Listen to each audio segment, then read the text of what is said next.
ਲੜੀਵਾਰ ਕਥਾ ਆਪ ਜੀ ਸੱਚੇ ਪਾਤਸ਼ਾਹ ਗਰੀਬ ਨਵਾਜ ਸ੍ਰੀ ਗੁਰੂ ਹਰਗੋਬਿੰਦ ਸਾਹਿਬ ਜੀ ਦੀ ਸਰਵਣ ਕਰ ਰਹੇ ਹੋ।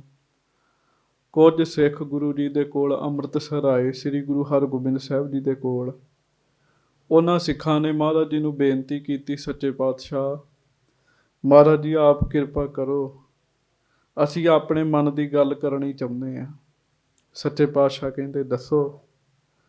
ਤੇ ਗੁਰੂ ਕੇ ਸਿੱਖ ਕਹਿਣ ਲੱਗੇ, ਮਹਾਰਾਜ ਜਦੋਂ ਭਾਈ ਨਿਵਲਾ ਜੀ ਤੇ ਭਾਈ ਨਿਹਾਲੂ ਜੀ ਕਥਾ ਕਰਦੇ ਨੇ, ਕਥਾ ਸੁਣਨ ਵਿੱਚ ਸਾਡਾ ਮਨ ਜੁੜਦਾ ਹੈ। ਬਾਕੀ ਬਹੁਤ ਸਾਰੇ ਗਿਆਨੀ ਲੋਕ ਕਥਾ ਕਰਦੇ ਹਨ, ਪਰ ਉਹਨਾਂ ਦੀ ਕਥਾ ਵਿੱਚ ਮਨ ਨਹੀਂ ਜੁੜਦਾ। ਮਹਾਰਾਜ ਜੀ ਇਹਦਾ ਕੀ ਕਾਰਨ ਹੈ?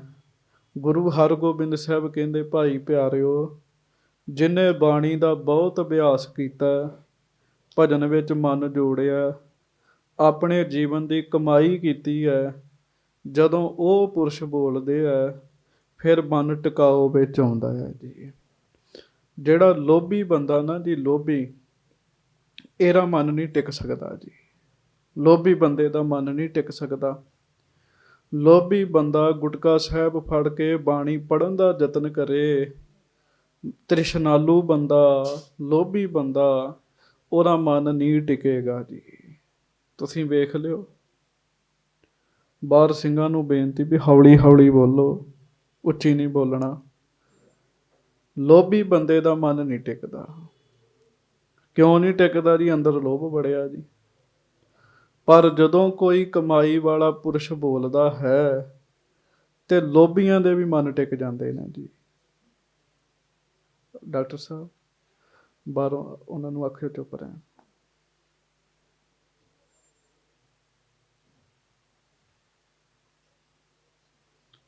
ਲੋਭੀਆਂ ਦੇ ਵੀ ਮਨ ਟਿਕਦੇ ਜੀ।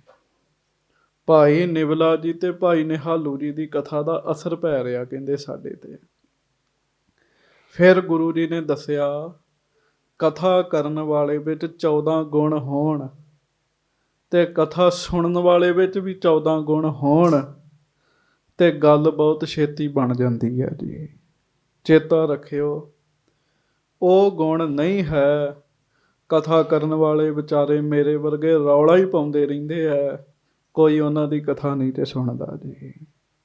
ਬੋਲਣਗੇ, ਲੋਕਾਂ ਦਾ ਧਿਆਨ ਨਹੀਂ ਜੁੜੇਗਾ, ਸੁਰਤ ਨਹੀਂ ਜੁੜੇਗੀ ਜੀ।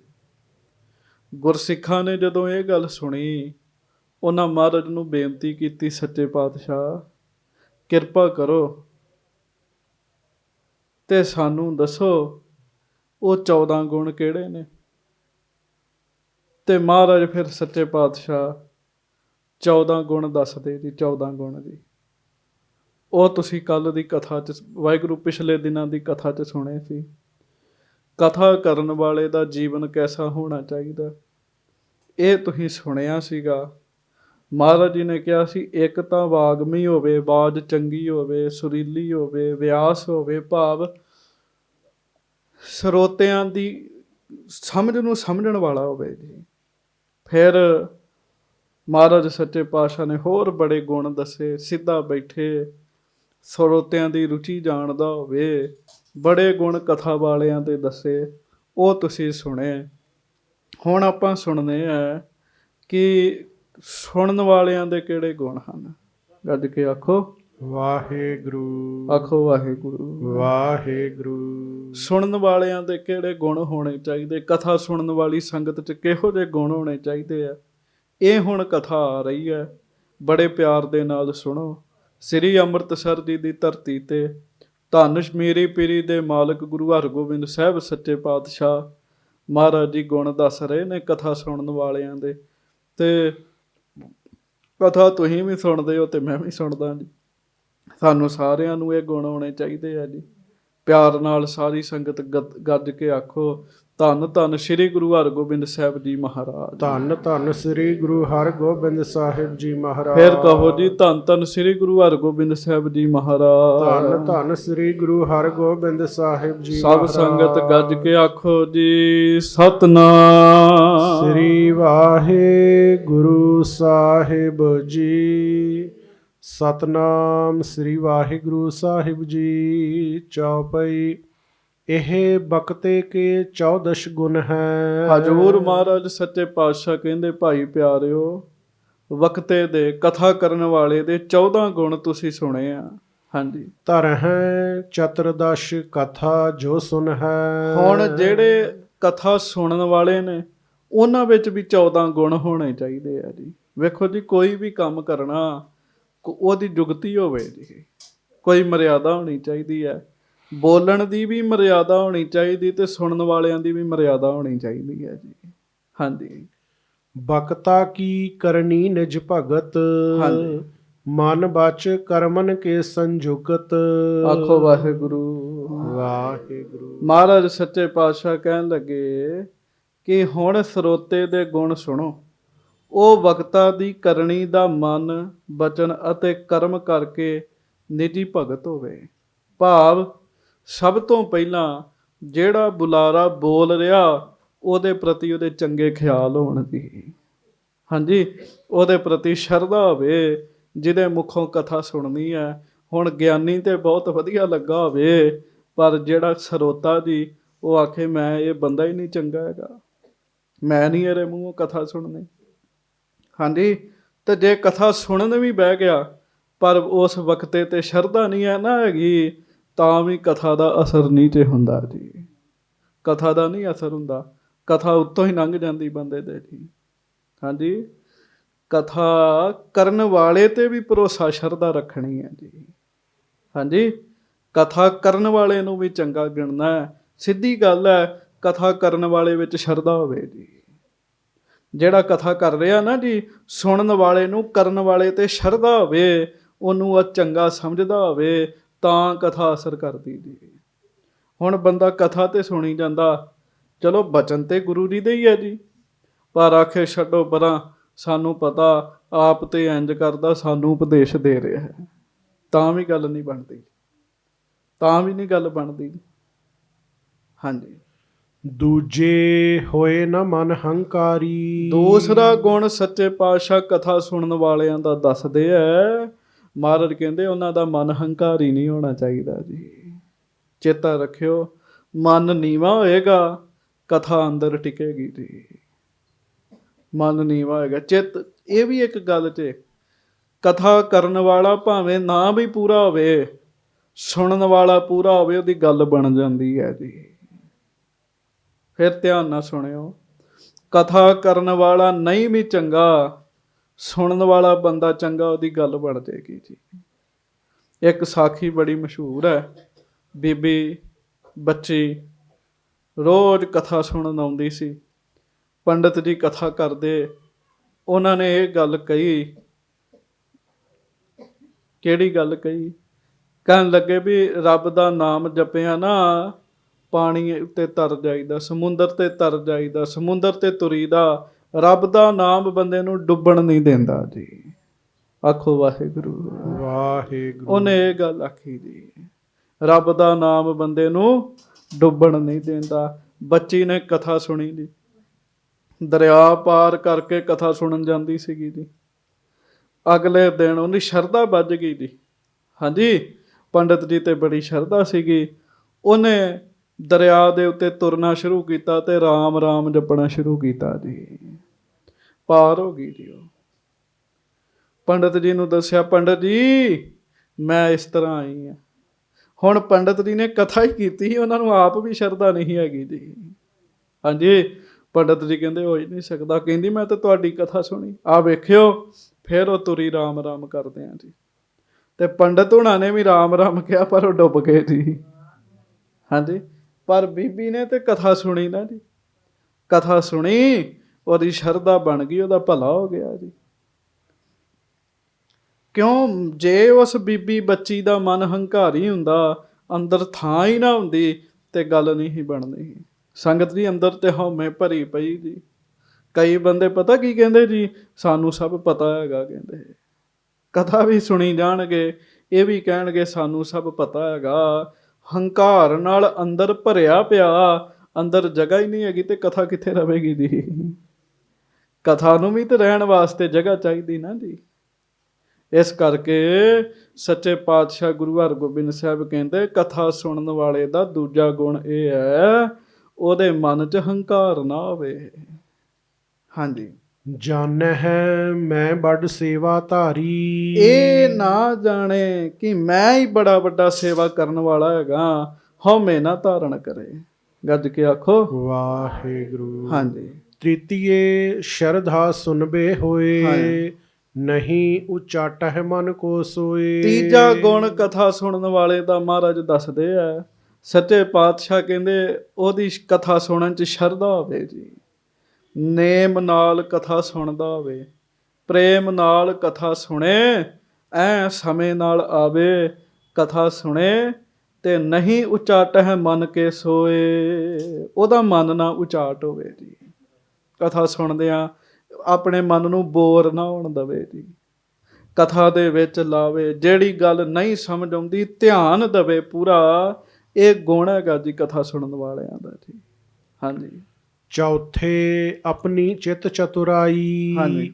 ਬਕਤੇ ਪਰ ਨਹਿ ਕਰਹਿ ਬਨਾਈ। ਤੇ ਚੌਥਾ ਆਪਣੀ ਚਤੁਰਾਈ ਨਾ ਵਿਖਾਉਂਦਾ ਰਵੇ। ਮਹਾਰਾਜ ਕਹਿਣ ਲੱਗੇ ਕਈ ਬੰਦੇ ਕਥਾ ਸੁਣਦਿਆਂ ਚਤੁਰਾਈ ਵਿਖਾਉਣਗੇ, ਵਕਤੇ ਉੱਤੇ ਉਹ ਗੱਲਾਂ ਲਾਗੂ ਕਰਨਗੇ ਵੀ ਆਹ ਗੱਲ ਇੰਜ ਕਰੋ, ਹੁੰਦੇ ਸੁਣਨ ਵਾਲੇ ਆ ਪਰ ਕਹਿਣਗੇ ਆਹ ਗੱਲ ਇੰਜ ਸੁਣਾਓ। ਮਹਾਰਾਜ ਕਹਿੰਦੇ ਇਹ ਕਥਾ ਸੁਣਨ ਵਾਲੇ ਦਾ ਗੁਣ ਨਹੀਂ ਹੈਗਾ, ਕਹਿਣ ਲੱਗੇ। ਹਾਂਜੀ। ਪੰਚਮ ਬਕਤਾ ਭਨੈ ਜੋ ਅਰਥ। ਪੰਜਵਾਂ ਗੁਣ ਕੀ ਹੈ ਕਥਾ ਸੁਣਨ ਵਾਲਿਆਂ ਦਾ? ਆਖੋ ਵਾਹਿਗੁਰੂ। ਵਾਹਿਗੁਰੂ। ਵਕਤਾ ਕਥਾ ਕਰਨ ਵਾਲਾ ਜਿਹੜਾ ਗੁਰੂ ਦਾ ਪਿਆਰਾ ਸਿੱਖ ਹੈ, ਉਹ ਜਿਹੜਾ ਵੀ ਅਰਥ ਦੱਸ ਰਿਹਾ ਬਾਣੀ ਦਾ, ਹਾਂਜੀ, ਤੇ ਸਮਝਣ ਕੀ ਹੋਏ ਸਮਰੱਥ। ਉਹਨੂੰ ਅਰਥਾਂ ਨੂੰ ਸਮਝਣ ਵਾਲੀ ਬੁੱਧੀ ਵੀ ਉਹਦੇ ਅੰਦਰ ਹੋਣੀ ਚਾਹੀਦੀ ਹੈ, ਬੁੱਧੀ ਵੀ ਹੋਣੀ ਚਾਹੀਦੀ ਹੈ। ਕਈ ਬੰਦੇ ਸੰਗਤ ਜੀ ਸੁਣਦੇ, ਉਹਨਾਂ ਦੀ ਬੁੱਧੀ ਨਹੀਂ ਹੁੰਦੀ ਜੀ। ਇੱਕ ਰਾਗੀ ਬਹੁਤ ਸੋਹਣੇ ਅਲਾਪ ਲਾ ਲਾ ਕੇ ਕੀਰਤਨ ਕਰੇ ਤੇ ਮਾਈ ਸਾਹਮਣੇ ਬੈਠੀ ਕੀਰਤਨ ਸੁਣਦੀ ਰੋਣ ਲੱਗ ਪਈ ਜੀ। ਹਾਂਜੀ। ਉਹਨੇ ਸੋਚਿਆ ਵੀ ਮਾਈ ਨੂੰ ਕੀਰਤਨ ਸੁਣਦਿਆਂ ਬੈਰਾਗ ਹੋ ਗਿਆ ਹੈ। ਤੇ ਰਾਗੀ ਸਿੰਘਾਂ ਨੇ ਪੁੱਛਿਆ ਕੀਰਤਨ ਕਰਨ ਤੋਂ ਬਾਅਦ, ਕਹਿੰਦੇ ਜੀ ਲੱਗਦਾ ਤੁਹਾਨੂੰ ਕੀਰਤਨ ਬਹੁਤ ਚੰਗਾ ਲੱਗਾ। ਕਹਿੰਦੀ ਚੰਗਾ ਚੁੰਗਾ ਨਹੀਂ ਕੋਈ ਵੀ ਲੱਗਾ, ਜਿਵੇਂ ਤੁਸੀਂ ਅੜਿੰਗ ਰਹੇ ਸੀ ਨਾ, ਸਾਡਾ ਕੱਟਾ ਵੀ ਇੰਝ ਅੜਿੰਗਦਾ ਸੀ ਤੇ ਮਰ ਗਿਆ। ਕਹਿਣ ਲੱਗੇ ਮੈਂ ਤੇ ਰੋਂਦਾ ਹੀ ਸਾਂ, ਸੋਹਣਾ ਸਰੀਰ ਹੈਗਾ ਕਿਤੇ ਮਾਰੀ ਨਾ ਜਾਇਓ। ਹਾਂਜੀ। ਹੁਣ ਇਹ ਕੀ ਹੈ? ਇਹ ਹੈ ਵੀ ਬੁੱਧੀ ਨਹੀਂ ਹੈਗੀ ਜੀ, ਕਦਰ ਹੀ ਨਹੀਂ ਹੈਗੀ। ਉਹ ਕਿਹੜੀ ਗੱਲ ਕਰ ਰਹੇ ਆ ਜੀ? ਹੁਣ ਉਹਦੀ ਇੰਨੀ ਸਮਝ ਨਹੀਂ ਹੈਗੀ ਵੀ ਮੈਂ ਇਹ ਤਾਂ ਰਾਗ ਗਾ ਰਹੇ ਆ, ਇਹ ਤਾਂ ਅਲਾਪ ਕਰ ਰਹੇ ਆ, ਇੱਥੇ ਇਹੋ ਜਿਹੇ ਤਾਂ ਅਲਾਪ ਕਰਨੇ ਹੀ ਬੜੇ ਔਖੇ ਆ। ਉਹਦੀ ਸਮਝ ਹੀ ਨਹੀਂ ਹੈਗੀ। ਇਹਨੂੰ ਕਹਿੰਦੇ ਆ ਸਥੂਲ ਬੁੱਧੀ। ਉਹਨੂੰ ਇੰਨਾ ਹੀ ਹੈਗਾ ਵੀ ਇਹ ਕੱਟੇ ਵਾਂਗੂ ਡਿੰਗਦੇ ਮਾਰੀ ਨਾ ਜਾਣ ਕਿਤੇ। ਇਸ ਕਰਕੇ ਇਹਨਾਂ ਗੱਲਾਂ ਦਾ ਮਹਾਰਾਜ ਸੱਚੇ ਪਾਤਸ਼ਾਹ ਕਹਿੰਦੇ ਜੋ ਕਥਾ ਹੋ ਰਹੀ ਹੈ ਨਾ, ਉਹਦੇ ਅਰਥ ਸਮਝਣ ਦੀ ਸ਼ਕਤੀ ਹੋਵੇ ਉਹਦੇ ਅੰਦਰ ਜੀ। ਬਾਰ ਬਾਰ ਸੁਣੇ, ਬਾਰ ਬਾਰ ਸੁਣੇ, ਬਾਰ ਬਾਰ ਆਪਣੇ ਮਨ 'ਚ ਵਿਚਾਰੇ, ਮਤਲਬ ਰੁਚੀ ਹੋਵੇ ਜੀ ਉਹਦੀ ਪੂਰੀ ਜੀ। ਹਾਂਜੀ। ਖਸ਼ਟਮ ਪ੍ਰਸ਼ਨ ਕਰਨ ਕੋ ਜਾਣੈ। ਛੇਵੀਂ ਗੱਲ ਇਹ ਵੀ ਹੈ, ਇਹ ਵੀ ਗੁਣ ਹੈ ਕਥਾ ਸੁਣਨ ਵਾਲੇ ਵਿੱਚ, ਉਹਨੂੰ ਕਥਾ ਸੁਣ ਕੇ ਪ੍ਰਸ਼ਨ ਕਰਨਾ ਆਉਂਦਾ ਹੋਵੇ ਜੀ। ਪ੍ਰਸ਼ਨ ਕਰਨਾ ਕੀ ਆਉਂਦਾ ਹੋਵੇ ਕਿ ਦੱਸੋ ਬਾਬਾ ਜੀ, ਭਾਈ ਸਾਹਿਬ ਜੀ, ਤੁਸੀਂ ਆਹ ਗੱਲ ਸੁਣਾਈ ਹੈ ਤੇ ਇਹ ਗੱਲ ਫਿਰ ਮੈਂ ਰਹਿ ਗਈ ਸੀਗੀ, ਆਹ ਗੱਲ ਇੰਝ ਕਿਵੇਂ ਹੈਗੀ ਹੈ, ਆਹ ਗੱਲ ਇੰਝ ਕਿਵੇਂ ਹੈਗੀ ਹੈ, ਸਾਨੂੰ ਸਾਰੀ ਗੱਲ ਦੱਸੋ। ਪ੍ਰਸ਼ਨ ਕਰਨਾ ਵੀ ਆਉਂਦਾ ਹੋਵੇ ਜੀ। ਅਸਲ ਵਿੱਚ ਕਥਾ ਸੁਣਦਿਆਂ ਜਦੋਂ ਕੋਈ ਗੱਲ ਕੋਈ ਪੁੱਛਦਾ ਨਾ, ਫਿਰ ਹੀ ਕਥਾ ਕਰਨ ਵਾਲੇ ਨੂੰ ਪਤਾ ਲੱਗਦਾ ਵੀ ਇਹ ਸੁਣ ਰਿਹਾ ਹੈਗਾ ਜੀ ਕਥਾ, ਨਹੀਂ ਤੇ ਪਤਾ ਹੀ ਨਹੀਂ ਲੱਗਦਾ ਜੀ। ਹਾਂਜੀ। ਸਪਤਮ ਸੁਨੇ ਗ੍ਰੰਥ ਬਹੁ ਕਾਨੈ। ਆਖੋ ਵਾਹਿਗੁਰੂ। ਸਤਵਾਂ ਗ੍ਰੰਥਾਂ ਨੂੰ ਕੰਨਾਂ ਨਾਲ ਬਹੁਤ ਧਿਆਨ ਨਾਲ ਸੁਣੇ, ਕਥਾ ਨੂੰ ਆਪਣੇ ਕੰਨਾਂ ਨਾਲ ਬਹੁਤ ਧਿਆਨ ਨਾਲ ਸੁਣੇ। ਸੰਗਤ ਦੀ ਕਥਾ ਸੁਣਦਿਆਂ ਕੰਨ ਕਥਾ 'ਚ ਹੀ ਰੱਖੇ ਜੀ, ਕੰਨ ਕਥਾ 'ਚ ਹੀ ਰੱਖੇ। ਪਰ ਵੇਖੀ ਤਾਂ ਬੰਦਾ ਕਥਾ ਤੇ ਸੁਣ ਰਿਹਾ ਹੁੰਦਾ। ਚਲੋ ਇੱਥੇ ਤਾਂ ਤੁਸੀਂ ਬੈਠੇ ਬੜੀ ਮਿਹਰ ਵਾਲੇ ਹੋ ਨਾ, ਬੜੀ ਸਾਵਧਾਨਤਾ ਵਾਲੇ ਹੋ। ਮੈਂ ਇੱਕ ਵਾਰੀ ਪਿਪਲੀ ਸਾਹਿਬ ਕਥਾ ਕਰਨ ਗਿਆ ਜੀ। ਉਹ ਆ ਗਏ ਜੀ ਸਟੂਡੈਂਟ, ਸਕੂਲ ਦੇ ਬੱਚੇ ਜੀ। ਨੁੱਕਰ 'ਚ ਬਹਿ ਕੇ ਗੱਲਾਂ ਹੀ ਕਰੀ ਗਏ ਜੀ, ਗੱਲਾਂ ਹੀ ਕਰੀ ਗਏ। ਇਹੋ ਜਿਹੇ ਬੰਦੇ ਕੋਈ ਪ੍ਰਾਪਤੀ ਨਹੀਂ ਕਰ ਸਕਦੇ ਜੀ। ਬੜੇ ਧਿਆਨ ਨਾਲ ਕਥਾ ਸੁਣੇ, ਕੰਨ ਲਾ ਕੇ ਕਥਾ ਸੁਣੇ। ਹਾਂਜੀ। ਅਸ਼ਟਮ ਆਲਸ ਕੋ ਨਹਿ ਧਰੈ। ਫਿਰ 8ਵਾਂ ਮਹਾਰਾਜ ਕਹਿੰਦੇ ਆਲਸੀ ਨਾ ਹੋਵੇ, ਆਲਸੀ ਨਾ ਹੋਵੇ। ਕਥਾ ਹੁਣ ਵੇਖੋ ਨਾ ਜੀ, ਸਾਹਮਣੇ ਗਿਆਨੀ ਕਥਾ ਕਰਨ ਦਿਆ ਜੀ, ਤੇ ਸੁਣਨ ਵਾਲੇ ਦੀਆਂ ਬਾਜ਼ੀਆਂ ਪੈਂਦੀਆਂ ਜੀ। ਉਹ ਇੰਨੇ ਉਹਨੂੰ ਝੋਕਾਂ ਹੀ ਆਈ ਜਾਂਦੀਆਂ, ਉਹ ਥੱਲੇ ਡਿੱਗੀ ਜਾਂਦਾ ਜੀ। ਫਿਰ ਗੱਲ ਥੋੜ੍ਹੀ ਬਣਦੀ ਜੀ। ਕਥਾ ਸੁਣਨੀ ਹੈ, ਆਲਸ ਛੱਡਣਾ ਜੀ। ਹਾਂਜੀ। ਨੌਮੋ ਨਿੰਦਰਾ ਕੋ ਬਸ ਕਰੈ। ਆਖੋ ਵਾਹਿਗੁਰੂ। 9ਵਾਂ ਗੁਣ ਕਥਾ ਸੁਣਨ ਵਾਲੇ ਦਾ ਇਹ ਹੈ, ਨੀਂਦ ਆਪਣੇ ਵੱਸ 'ਚ ਕਰੇ ਜੀ। ਉਹ ਕਥਾ ਸੁਣਦਿਆਂ ਨੀਂਦ ਹੀ ਆ ਜੇ ਤੇ ਕੀ ਗੱਲ ਬਣਦੀ ਜੀ। ਹਾਂਜੀ। ਉਹ ਅਮਰਨਾਥ 'ਚ ਸ਼ਿਵ ਜੀ ਕਥਾ ਕਰ ਰਹੇ ਸੀਗੇ ਜੀ, ਤੇ ਪਾਰਵਤੀ ਜੀ ਨੂੰ ਨੀਂਦ ਆ ਗਈ ਸੀਗੀ ਜੀ। ਅਮਰ ਕਥਾ ਹੀ ਹੋ ਜੀ, ਜਿਹੜਾ ਕਹਿੰਦੇ ਸੁਣੇਗਾ ਅਮਰ ਹੀ ਹੋ ਜਾਏਗਾ। ਤੇ ਉਹ ਕਥਾ ਸ਼ਿਵ ਜੀ ਭਗਵਾਨ ਕਥਾ ਕਰਦੇ ਜੀ, ਪਾਰਵਤੀ ਹੋਣੀ ਜੀ ਸੌਂ ਗਏ ਜੀ। ਕਹਿੰਦੇ ਕਬੂਤਰ ਨੇ ਸੁਣਦੀ ਸੀ ਸਾਰੀ ਜੀ ਉਹ ਕਥਾ ਜੀ। ਹਾਂਜੀ। ਹੁਣ ਉਹ ਜਿਹੜੀ ਗੱਲ ਲੰਘਣੀ ਸੀ ਉਹ ਲੰਘ ਗਈ ਜੀ, ਪਤਾ ਹੀ ਨਹੀਂ ਲੱਗੀ ਜੀ। ਨੀਂਦ ਨੂੰ ਵੱਸ 'ਚ ਰੱਖੇ ਗੁਰੂ ਹਰਗੋਬਿੰਦ ਸਾਹਿਬ ਕਹਿੰਦੇ। ਪੂਰਾ ਉਹਦਾ ਆਪਣੇ ਸਰੀਰ ਤੇ ਕੰਟਰੋਲ ਹੋਣਾ ਚਾਹੀਦਾ ਜੀ। ਹਾਂਜੀ। ਦਸਮੋ ਸੁਨਹਿ ਧਰੈ ਉਰ ਸੋਏ। ਫਿਰ ਮਹਾਰਾਜ ਕਹਿੰਦੇ ਕਥਾ ਸੁਣਨ ਵਾਲੇ ਦਾ 10ਵਾਂ ਗੁਣ ਇਹ ਹੈ, ਜੋ ਉਹ ਸੁਣੇ ਉਹਨੂੰ ਕਮਾਉਣ ਦਾ ਵੀ ਯਤਨ ਕਰੇ ਜੀ, ਉਹਨੂੰ ਯਾਦ ਰੱਖੇ ਜੀ। ਪਹਿਲੀ ਗੱਲ ਉਹਨੂੰ ਯਾਦ ਰੱਖੇ। ਹੁਣ ਆਪਣੀ ਆਪਣੀ ਯਾਦਾਸ਼ਤ ਨਹੀਂ ਹੁੰਦੀ ਜੀ। ਕਈ ਕੀ ਕਰਦੇ ਜੀ, ਇੱਧਰੋਂ ਗੱਲ ਸੁਣਦੇ ਇੱਧਰੋਂ ਕੱਢ ਦਿੰਦੇ ਜੀ। ਕਈ ਇੱਥੋਂ ਸੁਣਦੇ ਮੁੱਖ ਰਾਹੀਂ ਕੱਢਦੇ ਜੀ, ਤੇ ਕਈ ਇੱਥੋਂ ਸੁਣਦੇ ਉਹ ਗੱਲ ਬਾਹਰ ਨਹੀਂ ਕੱਢਦੇ, ਹਿਰਦੇ 'ਚ ਹੀ ਵਸਾ ਲੈਂਦੇ ਨੇ ਜੀ। ਹਾਂਜੀ। ਵੰਡ ਖਾਏ ਢਿੱਗ ਪਿੱਖ ਜੋ ਹੋਏ। ਆਖੋ ਵਾਹਿਗੁਰੂ। ਕਥਾ ਤੇ ਬਹੁਤ ਸੁਣਦਾ ਹੋਵੇ, ਪਰ ਹੋਵੇ ਲਾਲਚੀ, ਕਿਸੇ ਨੂੰ ਕੁਛ ਦੇ ਕੇ ਨਾ ਰਾਜੀ ਹੋਵੇ। ਮਹਾਰਾਜ ਕਹਿੰਦੇ ਇਹ ਕਥਾ ਸੁਣਨ ਵਾਲੇ ਦਾ ਗੁਣ ਨਹੀਂ ਹੈਗਾ ਜੀ। ਕਥਾ ਤੇ ਇਹੋ ਸੁਣਨੀ ਨਾ, ਵੰਡ ਖਾਣਾ, ਨਾਮ ਜਪਣਾ, ਕਿਰਤ ਕਰਨੀ, ਵੰਡ ਕੇ ਛਕਣਾ ਜੀ। ਮਹਾਰਾਜ ਕਹਿੰਦੇ ਵੰਡ ਕੇ ਵੀ ਛਕਦਾ ਹੋਵੇ, ਦੂਜਿਆਂ ਨੂੰ ਵੀ ਵੰਡ ਕੇ ਛਕਾਵੇ। ਹਾਂਜੀ। ਦਵਾਦਸ਼ਮੋ ਜਿਮ ਗੁਰਨ ਸਿਧਾਂਤ। 12ਵਾਂ ਗੁਣ ਸੁਣੋ। 12ਵਾਂ ਇਹ ਹੈ ਕਿ ਜੋ ਗੁਰੂ ਸਾਹਿਬ ਦਾ ਬਾਣੀ 'ਚ ਤੱਤ ਭਾਵ ਹੈ ਨਾ, ਸਿਧਾਂਤ ਹੈ। ਹਾਂਜੀ। ਤਿਸ ਅਨੁਸਾਰ ਸੁਨੈ ਚਿਤ ਸ਼ਾਂਤ। ਸਾਧ ਸੰਗਤ ਜੀ ਉਹਦੇ ਅਨੁਸਾਰ ਹੀ ਹੋ ਕੇ ਸ਼ਾਂਤ ਚਿੱਤ ਹੋ ਕੇ ਸੁਣੇ ਜੀ। ਆਖੋ ਵਾਹਿਗੁਰੂ। ਕਈ ਸੁਣਨ ਵਾਲੇ ਕੀ ਕਰਦੇ ਜੀ, ਉਹਨਾਂ ਨੂੰ ਮਹਿਸੂਸ ਹੁੰਦਾ ਵੀ ਇਹ ਕਥਾ ਮੇਰੇ ਤੇ ਲੱਗ ਰਹੀ ਹੈ ਜੀ। ਕਈ ਵਾਰੀ ਲੱਗ ਜਾਂਦੀ ਕਥਾ ਬੰਦੇ ਤੇ ਜੀ। ਹੁਣ ਜਿਹੜਾ ਬੰਦਾ ਲੋਭੀ ਹੈ ਜੀ, ਉਹਨੂੰ ਪੈਸੇ ਦਾ ਲਾਲਚ ਹੈ ਜੀ, ਕਿਸੇ ਚੀਜ਼ ਦਾ ਲਾਲਚ ਹੈ, ਤੇ ਲਾਲਚ ਉੱਤੇ ਕਥਾ ਹੁੰਦੀ ਜੀ। ਉਹਨੇ ਕਲਪਦੇ ਹੀ ਰਹਿਣਾ ਵੀ ਇਹ ਤੇ ਮੇਰੇ ਤੇ ਹੀ ਕਥਾ ਹੁੰਦੀ, ਮੇਰੇ ਤੇ ਹੀ ਕਥਾ ਹੁੰਦੀ। ਹਾਂਜੀ। ਤੇ ਉਹਦੀ ਕਥਾ ਸੁਣੀ ਦਾ ਫਾਇਦਾ ਨਹੀਂ ਹੈਗਾ ਜੀ ਕੋਈ ਵੀ। ਮਹਾਰਾਜ ਕਹਿੰਦੇ ਮਨ ਸ਼ਾਂਤ ਕਰਕੇ ਕਥਾ ਸੁਣੇ ਜੀ। ਮਨ ਨੂੰ ਸ਼ਾਂਤ ਰੱਖੇ ਫਿਰ ਕਥਾ ਸੁਣੇ। ਹਾਂਜੀ। ਹੋਏ ਵਿਪਰਜੈ ਤਿਆਗਨ ਕਰੈ। ਜੇ ਕੋਈ ਗੁਰੂ ਸਿਧਾਂਤ ਦੇ ਉਲਟ ਗੱਲ ਆਪਣੇ ਜੀਵਨ 'ਚ ਵਿਖੀ ਹੈ ਵੀ ਇਹ ਗੱਲ ਜੋ ਕਥਾ 'ਚ ਹੋ ਰਹੀ ਹੈ ਉਹ ਮੈਂ ਨਹੀਂ ਕਮਾਈ, ਉਹਨੂੰ ਛੱਡ ਦੇਵੇ ਜੀ। ਕਥਾ ਤੇ ਥੋੜ੍ਹੀ ਸੁਣੀ ਵੀ ਸੰਗਤ ਜੀ ਬੜੇ ਫਾਇਦਾ ਕਰਦੀ ਜੀ, ਬੜਾ ਫਾਇਦਾ ਕਰਦੀ ਜੀ। ਹਾਂਜੀ। ਮਾਂ ਨੇ ਪੁੱਤ ਨੂੰ ਕਿਹਾ, ਪੁੱਤ ਕਰਦਾ ਸੀ ਚੋਰੀਆਂ, ਮਾਂ ਦਿੰਦੀ ਸੀ ਸਾਥ। ਕਹਿੰਦੇ ਸੀ ਪੁੱਤ ਕਦੇ ਗੁਰਦੁਆਰੇ ਮੰਦਿਰ ਦੀ ਗੱਲ ਨਹੀਂ ਸੁਣਨੀ, ਕੰਨਾਂ ਨਾਲ ਕਥਾ ਨਹੀਂ ਸੁਣਨੀ ਕਦੀ। ਉਹ ਕਹਿੰਦਾ ਠੀਕ ਹੈ। ਮਾਂ ਨੇ ਉਹੋ ਜਿਹੀ ਸਿੱਖਿਆ ਦਿੱਤੀ ਸੀਗੀ ਜੀ, ਉਹਨੇ ਜਦੋਂ ਮੰਦਿਰ ਦੇ ਲਾਗੋਂ ਲੰਘਣਾ ਕੰਨਾਂ ਤੇ ਹੱਥ ਰੱਖ ਲੈਣੇ ਜੀ, ਵੀ ਇਹ ਕਥਾ ਨਹੀਂ ਸੁਣਨੀ, ਇਹ ਗੱਲ ਮੇਰੇ ਕੰਨ 'ਚ ਨਾ ਪੈ ਜੇ। ਤੇ ਇੱਕ ਵਾਰੀ ਤੁਰਦਿਆਂ ਨਾ ਜੀ ਉਹਨੂੰ ਕੰਢਾ ਚੁੱਭਿਆ ਜੀ, ਤੇ ਉਹ ਹੁਣ ਕੰਢਾ ਕੱਢਣ ਲੱਗਾ ਜੀ, ਤੇ ਕੰਨਾਂ ਤੋਂ ਹੱਥ ਚੁੱਕ ਲਏ ਤੇ ਕੰਢਾ ਕੱਢ ਰਿਹਾ ਸੀ, ਤੇ ਮੰਦਿਰ 'ਚ ਹੋ ਰਹੀ ਸੀ ਕਥਾ, ਤੇ ਕਥਾ ਕਰਨ ਵਾਲੇ ਨੇ ਕਥਾ ਕਰਦਿਆਂ ਕਿਹਾ ਦੇਵਤਿਆਂ ਦਾ ਪਰਛਾਵਾਂ ਨਹੀਂ ਹੁੰਦਾ। ਦੇਵਤਿਆਂ ਦਾ ਪਰਛਾਵਾਂ ਨਹੀਂ ਹੁੰਦਾ। ਆਖੋ ਵਾਹਿਗੁਰੂ ਵਾਹਿਗੁਰੂ।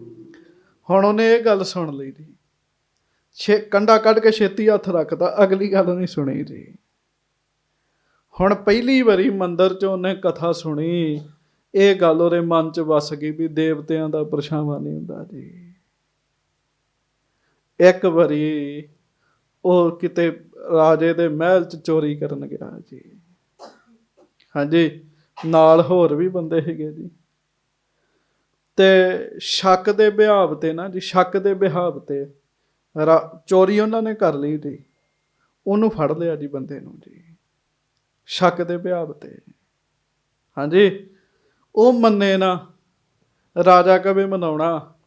ਤੇ ਇੱਕ ਬੀਬੀ ਨਾ ਜੀ, ਇੱਕ ਬੀਬੀ ਦੇਵੀ ਮਾਤਾ ਬਣ ਕੇ ਅੱਧੀ ਰਾਤ ਉਹਦੇ ਸਾਹਮਣੇ ਗਈ ਜੀ। ਦੇਵੀ ਮਾਤਾ ਬਣ ਕੇ ਵੀ ਤੈਨੂੰ ਚੋਰੀ ਕਰਦੇ ਹੋਏ ਮੈਂ ਵੇਖਿਆ, ਤੂੰ ਮੰਨ ਜਾ। ਹਾਂਜੀ, ਹੁਣ ਉਹਨੇ ਮੰਦਿਰ 'ਚੋਂ ਕਥਾ ਸੁਣੀ ਸੀ ਵੀ ਦੇਵਤਿਆਂ ਦੇ ਪਰਛਾਵੇਂ ਨਹੀਂ ਹੁੰਦੇ। ਉਹ ਕਹਿੰਦਾ ਵੀ ਮੈਂ ਪਹਿਲਾਂ ਵੇਖਾਂ ਵੀ ਪਰਛਾਵਾਂ ਤਾਂ ਨਹੀਂ ਹੈਗਾ। ਉਹਦਾ ਪਰਛਾਵਾਂ ਹੀ। ਕਹਿੰਦਾ ਭੱਜ ਜਾ ਇੱਥੋਂ, ਤੂੰ ਦੇਵੀ ਨਹੀਂ ਹੈਗੀ ਕਹਿਣ ਲੱਗਾ। ਤੂੰ ਪਖੰਡ ਕਰ ਰਹੀ ਹੈ, ਮੈਨੂੰ ਫਸਾਉਣਾ ਤੂੰ ਦੇਵੀ ਨਹੀਂ ਹੈਗੀ। ਭਜਾ ਦਿੱਤਾ ਜੀ ਉਹਨੇ ਜੀ ਉਹਨੂੰ। ਹਾਂਜੀ, ਫਿਰ ਉਹਨੂੰ ਮਹਿਸੂਸ ਹੋਇਆ ਇੰਨੀ ਗੱਲ ਮੈਂ ਸੁਣੀ, ਦੇਵਤਿਆਂ ਦੇ ਪਰਛਾਵੇਂ ਨਹੀਂ ਹੁੰਦੇ, ਮੇਰਾ ਕਿੰਨਾ ਭਲਾ ਹੋਇਆ। ਮੈਂ ਅੱਜ ਮਰਨੋਂ ਬਚ ਗਿਆ, ਤੇ ਜੇ ਮੈਂ ਰੋਜ਼ ਕਥਾ ਸੁਣਿਆ ਕਰਾਂ ਤੇ ਮੈਨੂੰ ਕਿੰਨਾ ਫਾਇਦਾ ਹੋਵੇ ਜੀ। ਉਹਨੇ ਆਪਣੀ ਮਾਂ ਨੂੰ ਕਿਹਾ, ਮਾਂ ਜੇ ਤੇ ਮੈਂ ਤੇਰੀ ਸਿੱਖਿਆ ਤੇ ਅਮਲ ਕਰਦਾ ਤੇ ਮੈਂ ਮਰ ਜਾਣਾ ਸੀਗਾ ਅੱਜ। ਮੈਂ ਦੇਵੀ ਨੂੰ ਦੱਸ ਬਹਿਣਾ ਸੀਗਾ, ਤੇ ਉਹ ਦੇਵੀ ਤਾਂ ਹੈ ਹੀ ਨਹੀਂ ਸੀ ਉਹ। ਤੇ ਮੰਦਿਰ 'ਚੋਂ ਮੈਂ ਕਥਾ ਸੁਣੀ ਸੀ, ਉਹਨੇ ਮੇਰਾ ਫਾਇਦਾ ਕੀਤਾ। ਇਸ ਕਰਕੇ ਗੁਰੂ ਹਰਗੋਬਿੰਦ ਸਾਹਿਬ ਸੱਚੇ ਪਾਤਸ਼ਾਹ ਕਹਿੰਦੇ ਆ, ਰੁਚੀ ਨਾਲ ਸੁਣੇ, ਰੁਚੀ ਨਾਲ। ਜਿਹੜੀ ਗੱਲ ਗੁਰੂ ਸਿਧਾਂਤ ਦੇ ਉਲਟ ਹੈਗੀ ਉਹਨੂੰ ਛੱਡ ਦੇਵੇ ਜੀ, ਉਹਨੂੰ ਆਪਣੇ ਮਨ 'ਚ ਨਾ ਰੱਖੇ। ਕਥਾ ਕਰਦਿਆਂ ਆ ਜਾਂਦੀਆਂ ਕਈ ਗੱਲਾਂ। ਹਾਂਜੀ, ਤੁਸੀਂ ਕਹੋਗੇ ਲੋ ਦੇਵੀ ਦੀ ਗੱਲ ਕੀਤੀ, ਵਿੱਚੋਂ ਭਾਵ ਲਵੇ ਵੀ ਕਥਾ ਸੁਣਨ ਦਾ ਫਾਇਦਾ ਹੈਗਾ ਜੀ, ਵਿੱਚੋਂ ਭਾਵ ਲਵੇ ਜੀ। ਹਾਂਜੀ, ਤ੍ਰੋ ਦਸ਼ਮੋ ਤਨ ਮੈਂ ਸੁਚ ਧਰੈ। ਤੇ ਮਹਾਰਾਜ ਫਿਰ ਕਥਾ ਸੁਣਨ ਵਾਲੇ ਦਾ ਇਹ ਵੀ ਗੁਣ ਦੱਸਦੇ ਜੇ। ਸੁਣਿਓ ਧਿਆਨ ਨਾਲ, ਗੱਜ ਕੇ ਆਖੋ ਵਾਹਿਗੁਰੂ ਵਾਹਿਗੁਰੂ। ਫਿਰ ਕਹੋ ਵਾਹਿਗੁਰੂ ਵਾਹਿਗੁਰੂ। ਧੰਨ ਗੁਰੂ ਹਰਗੋਬਿੰਦ ਸਾਹਿਬ ਸੱਚੇ ਪਾਤਸ਼ਾਹ ਕਹਿੰਦੇ ਆ, ਕਥਾ ਸੁਣਨ ਵਾਲਾ ਸੁਚਤਾ ਵੀ ਰੱਖਦਾ ਹੋਵੇ ਜੀ। ਇਹ ਨਹੀਂ ਵੀ ਗੰਦਾ ਮੰਦਾ ਬਣਿਆ, ਮੈਲਾ ਬਣਿਆ, ਜੋ ਝੂਠ ਮੀਠ ਸਭ ਹੀ ਛਕੀ ਜਾਣੀ ਜੀ। ਤੇ ਫਿਰ ਪਤਾ ਕੀ ਹੁੰਦਾ ਜੀ, ਕਥਾ ਤੇ ਸੁਣਦਾ ਪਰ ਅਸਰ ਨਹੀਂ ਹੁੰਦਾ ਜੀ। ਫਿਰ ਜੀ ਥੋੜ੍ਹੀ ਸੁਚਤਾ ਰੱਖੇ, ਪਵਿੱਤਰਤਾ ਰੱਖੇ, ਸਾਫ ਸੁਥਰੇ ਬਸਤਰ ਰੱਖੇ, ਹਰ ਮੈਲੀ ਚੀਜ਼ ਨੂੰ ਹੱਥ ਨਾ ਲਾਵੇ, ਛਕਣ ਵਾਲੀ ਚੀਜ਼ ਦਾ ਧਿਆਨ ਰੱਖੇ, ਆਪਣੇ ਤਨ ਦੀ ਸਫਾਈ ਰੱਖੇ, ਇਹਨੂੰ ਸੁਚਤਾ ਕਹਿੰਦੇ ਆ ਜੀ। ਛਕਣ ਛਕਾਉਣ ਵਿੱਚ ਵੀ ਸੁਚਤਾ ਰੱਖੇ ਜੀ। ਹਾਂਜੀ, ਚੌ ਦਸ਼ਮੋ ਨਹਿ ਕਰੈ ਪਖੰਡ। ਤੇ 14ਵਾਂ ਭਾਵ 14ਵਾਂ ਗੁਣ ਇਹ ਹੈ ਵੀ ਕਥਾ ਸੁਣਨ ਵਾਲਾ ਪਖੰਡ ਨਾ ਕਰੇ ਜੀ। ਪਖੰਡ ਨਾ ਕਰੇ ਵੀ ਮੈਂ ਬੜਾ ਵੱਡਾ ਧਾਰਮਿਕ ਹੈਗਾ। ਹਾਂ, ਨਿਮਰਤਾ ਧਾਰਨ ਕਰੇ ਜੀ, ਨਿਮਰਤਾ ਧਾਰਨ ਕਰੇ। ਨਿਮਰਤਾ ਧਾਰਨ ਕਰਕੇ ਸੁਣੇ ਕਥਾ, ਕਥਾ ਸਿੱਧੀ ਮਨ 'ਚ ਵਸਦੀ ਜਾਏਗੀ ਜੀ। ਹਾਂਜੀ, ਮਨ ਕੋ ਲਾਵਹਿ ਸੁਨੈ ਅਖੰਡ। ਕਹਿਣ ਲੱਗੇ ਮਨ ਤੇ ਕੰਟਰੋਲ ਕਰਨਾ ਜਾਣਦਾ ਹੋਵੇ ਜੀ। ਹੁਣ ਕਥਾ ਸੁਣਦੇ ਜੀ, ਹਾਂਜੀ, ਮਨ ਬਾਹਰ ਜਾ ਰਿਹਾ ਜੀ, ਤੇ ਮਨ ਨੂੰ ਕਹਿਣਾ ਨਹੀਂ ਨਹੀਂ ਉਹ ਗੱਲ ਨਹੀਂ ਸੋਚਣੀ, ਕਥਾ ਸੁਣ, ਬਾਣੀ ਸੁਣ। ਸੁਣਨਾ ਬੜਾ ਔਖਾ ਹੈਗਾ ਸਾਧ ਸੰਗਤ ਜੀ, ਸੁਣਨਾ ਔਖਾ ਹੈਗਾ। ਸਾਰੀ ਰਾਤ ਮੇਰੇ ਕੋਲੋਂ ਕਥਾ ਕਰਾਈ ਚੱਲੋ, ਸੁਣੀ ਮੇਰੇ ਕੋਲੋਂ ਵੀ ਨਹੀਂ ਜਾਂਦੀ ਜੀ। ਹਾਂਜੀ, ਸੁਣਨਾ ਬਹੁਤ ਔਖਾ ਹੈਗਾ ਜੀ। ਤੇ ਬਾਣੀ 'ਚ ਸੱਚੇ ਪਾਤਸ਼ਾਹ ਨੇ ਸੁਣਨ ਦਾ ਮਹਾਤਮ ਬਹੁਤ ਲਿਖਿਆ। ਸੁਣਿਆ ਸਿੱਧ ਪੀਰ ਸੁਰਨਾਥ, ਸੁਣਿਆ ਧਰਤ ਧਵਲ ਆਕਾਸ਼। ਇਹਦਾ ਭਾਵ, ਇਹਦੇ ਬੜੇ ਅਰਥ ਨੇ ਜੀ ਇੱਕ ਪੰਕਤੀ ਦੇ ਜੀ। ਦੋ ਕੁ ਅਰਥ ਮੈਂ ਦੱਸ ਦਿੰਦਾ, ਬੇਨਤੀ ਕਰਦਾ। ਸੁਣਿਆ ਸਿੱਧ ਪੀਰ ਸੁਰਨਾਥ, ਕਹਿੰਦੇ ਆ ਕੰਨਾਂ ਤੋਂ ਸੁਣਿਆ ਤੇ ਪਤਾ ਲੱਗਾ ਵੀ ਇਹ ਸਿੱਧ ਹੈ, ਇਹ ਪੀਰ ਹੈ, ਇਹ ਦੇਵਤਾ ਤੇ ਨਾਥ ਹੈ ਜੀ। ਸੁਣਿਆ ਹੀ ਪਤਾ ਲੱਗਾ। ਸ਼ਬਦਾਂ ਵਿੱਚ ਤੇ ਸੁਣਨ 'ਚ ਬੜੀ ਸ਼ਕਤੀ ਹੈ। ਹੁਣੇ ਮੈਂ ਮੁੱਖੋਂ ਕਵਾਂ ਗਾਂ, ਤੇ ਪਿਆਰਿਓ ਜਦੋਂ ਤੁਸੀਂ ਸੁਣਿਆ, ਮੈਂ ਬੋਲਿਆ ਤੁਸੀਂ ਸੁਣਿਆ, ਤੇ ਅੱਖਾਂ ਅੱਗੇ ਗਾਂ ਦਾ ਧਿਆਨ ਆ ਜਾਂਦਾ ਜੀ। ਹਾਂਜੀ, ਮੈਂ ਕਹਾਂ ਗੱਡੀ ਦਾ ਨਾਮ ਲਵਾਂ ਫੋਰਚੂਨਰ, ਤੁਹਾਡੀਆਂ ਅੱਖਾਂ ਅੱਗੇ ਆ ਜਾਣੀ ਜੀ ਉਹਦੀ। ਹਾਂਜੀ, ਸੁਣਨ ਤੋਂ ਹੀ ਪਤਾ ਲੱਗਦਾ ਨਾ ਜੀ, ਇਹ ਸ਼ਕਤੀ ਹੈ, ਸੈਂਸ ਹੈ, ਉਸੇ ਵੇਲੇ ਸੁਰਤ ਉੱਧਰ ਜਾਂਦੀ ਜੀ। ਕਹਿੰਦੇ ਸੁਣਨ ਤੋਂ ਪਤਾ ਲੱਗਾ ਆਹ ਸਿੱਧ ਹੈ, ਇਹ ਦੇਵਤਾ ਹੈ, ਇਹ ਨਾਥ ਹੈ, ਇਹ ਪੀਰ ਹੈ। ਹੁਣ ਮੈਂ ਆਖਾਂ ਪੀਰ, ਤੁਹਾਡਾ ਧਿਆਨ ਉਸ ਵੇਲੇ ਹਰੇ ਕੱਪੜੇ ਪਾਏ ਹੋਏ ਇੱਕ ਵਿਅਕਤੀ ਵੱਲ ਚਲੇ ਜਾਣਾ ਜੀ। ਪੀਰ ਹੈ ਨਾ। ਸਿੱਧ ਆਖਿਆ, ਜਟਾਵਾਂ ਵਾਲੇ ਸਿੱਧ ਸਾਹਮਣੇ ਆ ਜਾਂਦੇ ਜੀ। ਸੁਣਨ ਨਾਲ ਹੀ ਪਤਾ ਲੱਗਦਾ। ਸੁਣਿਆ ਸਿੱਧ ਪੀਰ ਸੁਰਨਾਥ, ਸੁਣਿਆ ਹੀ ਪਤਾ ਲੱਗਦਾ। ਦੂਜਾ ਅਰਥ ਇਸ ਪੰਕਤੀ ਦਾ ਹੋਰ ਹੈ, ਉਹ ਸੁਣੋ। ਉਹ ਇਹ ਹੈ ਕਿ ਸਿੱਧ ਪੀਰ ਸੁਰ ਨਾਥ, ਇਹ ਸਾਰੇ ਪਰਮੇਸ਼ਰ ਦਾ ਨਾਮ ਸੁਣ ਸੁਣ ਕੇ ਹੀ ਸਿੱਧ ਪੀਰ ਬਣੇ ਨੇ। ਇਹਨਾਂ ਨਾਮ ਨੂੰ ਸੁਣਿਆ ਫਿਰ ਸਿੱਧ ਪੀਰ ਬਣੇ। ਮਹਾਰਾਜ ਕਹਿੰਦੇ ਨਾਨਕ ਭਗਤਾ ਸਦਾ ਵਿਗਾਸ ਸੁਣਿਆ, ਦੁਖ ਪਾਪ ਕਾ ਨਾਸ। ਸੁਣਨ ਦਾ ਬੜਾ ਹੀ ਵੱਡਾ ਮਹਾਤਮ ਹੈਗਾ ਸੰਗਤ ਜੀ। ਸੁਣਨ ਦਾ ਬਹੁਤ ਵੱਡਾ ਮਹਾਤਮ ਹੈਗਾ। ਕਈ ਸਾਲ ਇੱਕ ਰਸ ਬੰਦਾ ਬੰਦਗੀ ਕਰੇ ਤੇ ਫਿਰ ਜਾ ਕੇ ਸੁਣਨ ਦੀ ਆਦਤ ਬਣਦੀ ਬੰਦੇ ਦੀ ਜੀ। ਹਾਂਜੀ, ਕਿਵੇਂ ਆਦਤ ਬਣਦੀ ਜੀ? ਫਿਰ ਭਾਵੇਂ ਕਾਂ ਵੀ ਕਾਂ ਕਾਂ ਕਰਦਾ ਤੇ ਉਹਦੇ ਚੋਂ ਵੀ ਨਾਮ ਸੁਣਦਾ ਬੰਦੇ ਨੂੰ ਜੀ, ਉਹਦੇ ਚੋਂ ਵੀ ਭਜਨ ਸੁਣਦਾ, ਉਹਦੇ ਚੋਂ ਵੀ ਵਾਹਿਗੁਰੂ ਦਾ ਨਾਮ ਸੁਣਦਾ ਜੀ। ਕਈ ਸਾਲ ਦੀ ਮਿਹਨਤ ਤੋਂ ਬਾਅਦ ਐਸੀ ਗੱਲ ਬਣਦੀ ਜੀ। ਹਾਂਜੀ, ਇਮ ਸ਼ਰੋਤਾ ਬਕਤਾ ਜੋ ਹੋਏ। ਮਹਾਰਾਜ ਕਹਿਣ ਲੱਗੇ ਫਿਰ ਇਹੋ ਜਿਹਾ ਸੁਣਨ ਵਾਲਾ ਹੋਵੇ ਤਾਂ ਉਹੋ ਜਿਹਾ ਵਕਤਾ ਹੋਵੇ ਜੀ। ਵਕਤਾ ਸੰਤੋਖੀ ਹੋਵੇ, ਲਾਲਚੀ ਨਾ ਹੋਵੇ, ਲੋਭੀ ਨਾ ਹੋਵੇ। ਕਰਨ ਵਾਲੇ ਤੇ ਸੁਣਨ ਵਾਲੇ ਦੇ ਵਿੱਚ, ਦੋਵਾਂ ਵਿੱਚ ਗੁਰੂ ਹਰਗੋਬਿੰਦ ਸਾਹਿਬ ਕਹਿੰਦੇ 14 ਗੁਣ ਹੋਣ। ਪ੍ਰਾਪਤ ਹੋਤ ਗਿਆਨ ਕੋ ਦੋਏ। ਫਿਰ ਉਹਨਾਂ ਦੋਵਾਂ ਨੂੰ ਗਿਆਨ ਪ੍ਰਾਪਤ ਹੁੰਦਾ, ਕਹਿਣ ਲੱਗੇ ਗਿਆਨ ਮਿਲਦਾ ਉਹਨਾਂ ਨੂੰ। ਹਾਂਜੀ, ਤੇ ਜੇ ਕਥਾ ਸੁਣਨ ਵਾਲਾ ਨੀਂਦ ਆਈ ਹੈ, ਆਲਸ ਆਇਆ, ਤੇ ਫਿਰ ਸਾਧ ਸੰਗਤ ਜੀ ਗਿਆਨ ਕਿੱਥੋਂ ਹੋਣਾ ਜੀ? ਕਥਾ ਸੁਣਨ ਵਾਲੇ ਵਿੱਚ ਹਉਮੈ ਹੈਗੀ ਹੈ, ਹੰਕਾਰ ਹੈਗਾ, ਫਿਰ ਗਿਆਨ ਕਿੱਥੋਂ ਪ੍ਰਾਪਤ ਹੋਣਾ ਜੀ? ਤੇ ਵਾਹਿਗੁਰੂ ਮਿਹਰ ਕਰੇ ਸੁਣਨ ਤੇ ਕਥਾ ਡਿਆ ਤੇ ਚੱਲਣ ਫੇਸਬੁੱਕ ਡਈ ਹੈ, ਫਿਰ ਕਿੱਥੋਂ ਗਿਆਨ ਹੋਣਾ ਜੀ? ਹਾਂਜੀ, ਫਿਰ ਨਹੀਂ ਗਿਆਨ ਹੋਣਾ ਜੀ। ਫਿਰ ਤਾਂ ਪੂਰਾ ਕੰਨ ਲਾ ਕੇ ਸੁਣੇਗਾ, ਬਾਰ-ਬਾਰ ਵਿਚਾਰੇਗਾ, ਫਿਰ ਗਿਆਨ ਹੋਣਾ। ਇਹ ਕਮਾਈ ਕਰਨੀ ਪੈਂਦੀ ਹੈ ਜੀ, ਧਿਆਨ ਦੇਣਾ ਪੈਂਦਾ ਹੈ ਜੀ। ਬਿਨਾਂ ਧਿਆਨ ਦਿੱਤਿਆਂ ਤਾਂ ਕੋਈ ਵੀ ਕੰਮ ਨਹੀਂ ਹੁੰਦਾ ਜੀ। ਤੇ ਏਡਾ ਵੱਡਾ ਰੱਬ ਦੇ ਘਰ ਦਾ ਕੰਮ ਕਿਵੇਂ ਹੋ ਜਾਏਗਾ ਜੀ?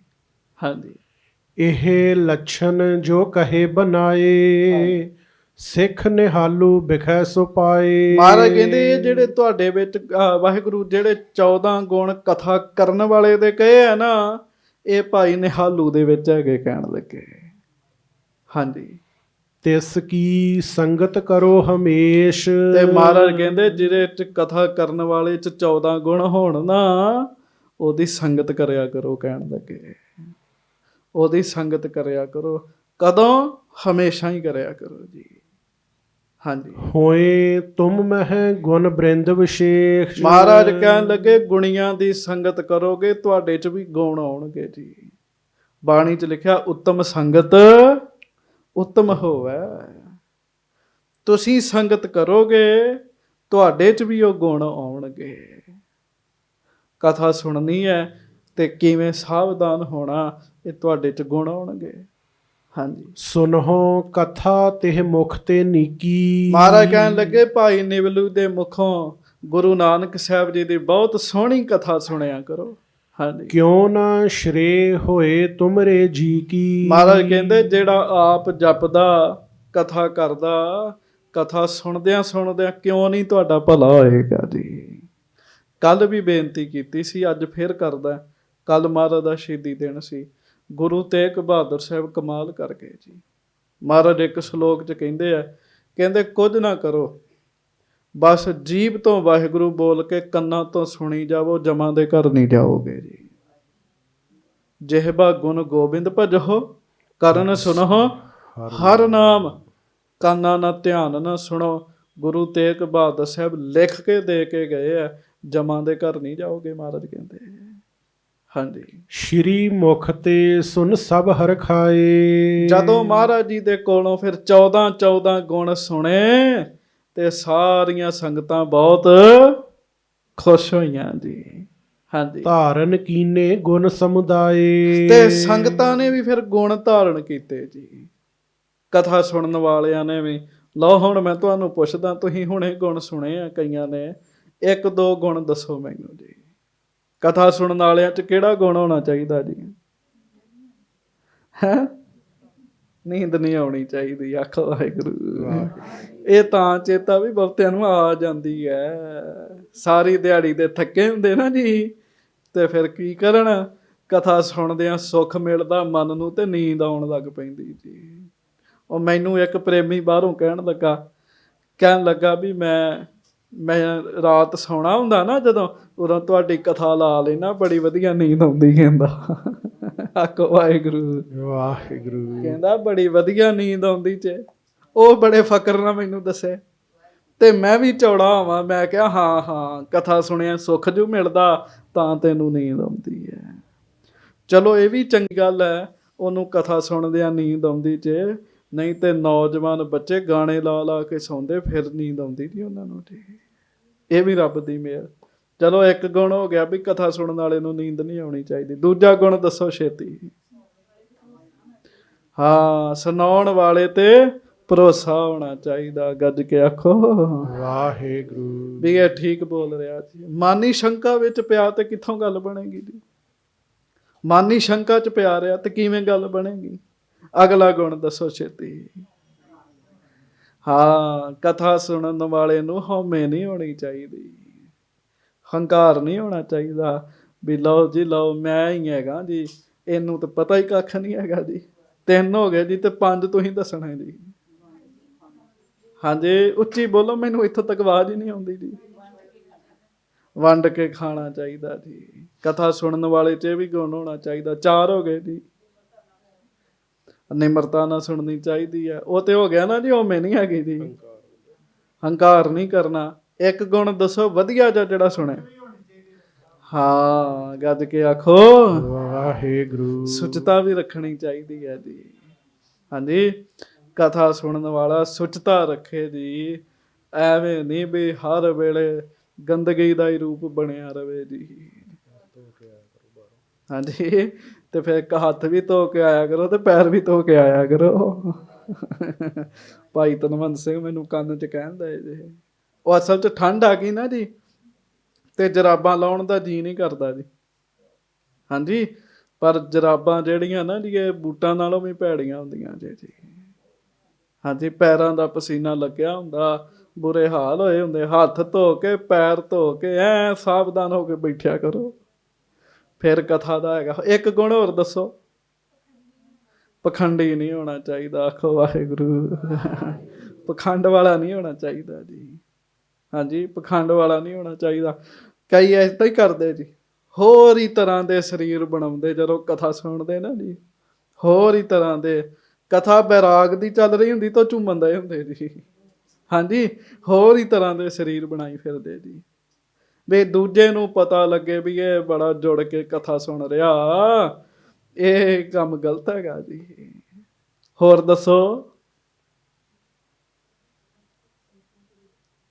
ਹੈ 14 ਗੁਣ ਨੇ, 14 ਤਾਂ ਪੂਰੇ ਨਹੀਂ ਹੋਏ। ਆਖੋ ਵਾਹਿਗੁਰੂ। 14 ਗੁਣ ਤਾਂ ਨਹੀਂ ਪੂਰੇ ਹੋਏ ਜੀ ਅਜੇ ਜੀ। ਹਾਂ, ਭਾਈ ਜੀ ਬੜੇ ਧਿਆਨ ਨਾਲ ਸੁਣਦੇ, ਇੱਥੋਂ ਪਤਾ ਲੱਗਦਾ ਵੀ ਕਿਹੜਾ ਸਰੋਤਾ ਹੈਗਾ ਜੀ। ਆਖੋ ਵਾਹਿਗੁਰੂ। ਵਾਹਿਗੁਰੂ। ਮਹਾਰਾਜ ਸੱਚੇ ਪਾਤਸ਼ਾਹ ਗੁਰੂ ਹਰਗੋਬਿੰਦ ਸਾਹਿਬ ਕਹਿੰਦੇ ਆ, ਕਥਾ ਸੁਣੇ ਤੇ ਉਹਨੂੰ ਪਤਾ ਹੋਣਾ ਚਾਹੀਦਾ ਵੀ ਇਹ ਗੱਲ ਮੈਂ ਇੱਥੇ ਅੜਿਆ, ਤੇ ਪ੍ਰਸ਼ਨ ਪੁੱਛਣਾ ਚਾਹੀਦਾ। ਇਹ ਪੁੱਛਦੇ ਜੂ ਬੜੇ ਜੀ, ਇਹ ਪ੍ਰਸ਼ਨ ਬੜੇ ਪੁੱਛਦੇ ਜੀ। ਇਹਨਾਂ ਸੋਚਿਆ ਹੋਣਾ ਵੀ ਇਹ ਗੁਣ ਮੇਰੇ 'ਚ ਹੈਗਾ ਜੀ। ਹੈ ਚੰਗੀ ਗੱਲ ਹੈ ਜੀ, ਸਰੋਤਿਆਂ 'ਚ ਗੁਣ ਹੋਣੇ ਚਾਹੀਦੇ ਆ। ਹਾਂਜੀ, ਆਪਣੀ ਚਤੁਰਾਈ ਕਥਾ ਕਰਨ ਵਾਲੇ ਤੇ ਨਾ ਥੋਪੇ ਜੀ। ਇਹ ਵੀ ਗੁਣ ਹੈਗਾ ਜੀ ਕਥਾ ਸੁਣਨ ਵਾਲੇ ਦਾ ਨਾ ਜੀ। ਆਪਣੀ ਚਤੁਰਾਈ ਨਾ ਥੋਪੇ ਵੀ ਮੇਰੇ ਅਨੁਸਾਰ ਕਥਾ ਕਰੋ, ਜਿਵੇਂ ਮੈਂ ਕਹਿੰਦਾ ਉਵੇਂ ਕਰੋ। ਹਾਂਜੀ, ਇਹ ਤੇ ਕਥਾ ਕਰਨ ਵਾਲਾ ਸਿਆਣਾ ਮਹਾਰਾਜ ਕਹਿੰਦੇ ਉਹਨੂੰ ਆਪੇ ਹੀ ਪਤਾ ਲੱਗ ਜਾਣਾ ਵੀ ਇਹ ਕੀ ਸੁਣਨਾ ਚਾਹੁੰਦੇ ਆ ਜੀ।